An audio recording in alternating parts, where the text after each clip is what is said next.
सात संगत जी, सतगुरु माता सुदीक्षा जी महाराज अपने विचारों में बताती है कि जीवन का सर्वोच्च उद्देश्य भौतिक उपलब्धियों में नहीं बल्कि आत्मिक उन्नति में है।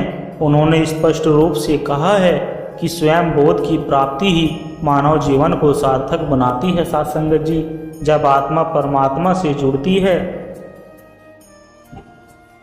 तब जीवन में रूहानियत और इंसानियत का सुंदर संगम स्वतः आ ही जाता है। वे सिखाती है कि निस्वार्थ प्रेम ही सच्ची भक्ति है, जिसमें कोई स्वार्थ नहीं होता, केवल प्रेम का आदर्श भाव होता है।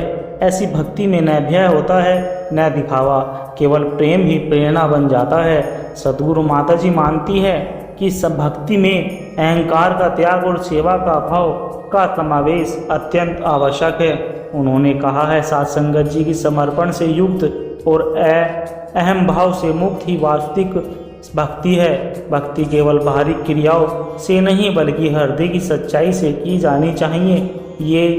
यह भी बताती है कि ब्रह्म ज्ञान को केवल जानना ही पर्याप्त नहीं बल्कि उसे जीवन में निरंतर उतारना आवश्यक है। यह ज्ञान जब निष्काम सेवा, सत्संग और सतगुरु के उपदेशों से साथ जुड़ता है तभी वास्तविक मुक्ति मिलती है। सारांश में आत्मा का परमात्मा से जुड़ना ही जीवन का सार है। सात संगत जी, निस्वार्थ प्रेम ही सच्ची भक्ति है। भक्ति में अहंकार नहीं, सेवा भाव होना चाहिए। ब्रह्म ज्ञान को जीवन में उतारने से ही मुक्ति संभव है। सात संगत जी, प्रेम से कहना धन निरंकार जी।